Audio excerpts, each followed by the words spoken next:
வணக்கம். இன்னைக்கு ஒரு குட்டி கதை சொல்ல வந்திருக்கிறேங்க. இயேசுநாதரும் அவருடைய சிஷ்ய கோடிகள்ல ஒருத்தரும் ரோட்ல நடந்து போயிட்டு இருந்தாங்களாம். அந்த நேரத்துல ஒரு பெரிய பள்ளம் இருந்துச்சாம். இவங்க நடந்து போற வழியிலேயே ஒரு வண்டி அந்த பள்ளத்துல போய் மாட்டிக்கிச்சுங்களாம். அந்த வண்டிக்காரர் இயேசுநாதர அப்படி வேண்டிக்கிட்டாருங்களாம். எம்பெருமானே, என்னுடைய வண்டி இந்த பள்ளத்துல இருந்து யார் மூலியமாவது இழுத்து வெளியே வச்சிருப்பா அப்படின்னு சொல்லிட்டு வேண்டிக்கிட்டே இருந்தாருங்களாம்.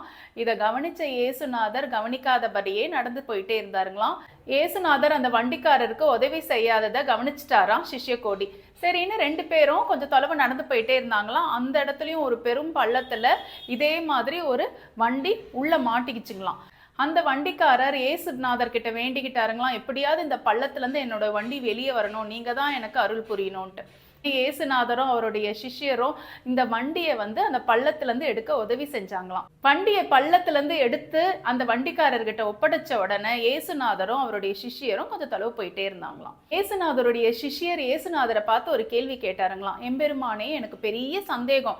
முதல் வண்டி கவுந்து விழுந்தப்போ பள்ளத்துல இருந்து நீங்க ஏன் உதவி செய்யல?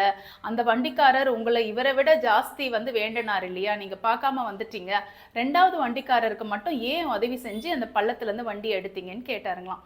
அதுக்கு இயேசுநாதர் சொன்னாருங்களாம், முதல் வண்டிக்காரர் எந்த முயற்சியும் செய்யல அந்த பள்ளத்துல இருந்து வண்டி எடுக்கிறதுக்கு, சும்மாவே என்கிட்ட வேண்டனாரு, அதனால அவருக்கு நான் உதவி செய்யல. ஆனா 2வது வண்டி பள்ளத்துல மாட்டிக்கிட்டப்போ அந்த வண்டிக்காரர் முயற்சி செஞ்சுக்கிட்டே என்ன வேண்டனாரு, அதனாலதான் அவருக்கு நான் உதவி செஞ்சேன் அப்படின்னு சொன்னாருங்களாம். இந்த குட்டி கதையில இருந்து நம்ம எல்லாம் என்ன தெரிஞ்சுக்கிறோம்னா, நம்ம ஜனங்க எப்பவுமே கோயிலுக்கு போனா சும்மா கடவுளை வேண்டிக்கிட்டே இருப்பாங்க. நான் IPS ஆயிடணும், IAS ஆயிடணும், கோடீஸ்வரன் ஆயிடணும், பெரிய டாக்டர் ஆயிடணும், பெரிய அரசியல்வாதி ஆயிடணும், இப்படி எல்லாம் வேண்டிக்கிறாங்க. முயற்சி பண்ணாமே, முயற்சி செஞ்சாதான் அந்த தெய்வத்தோட அருள் கூட நமக்கு கிடைக்குங்க.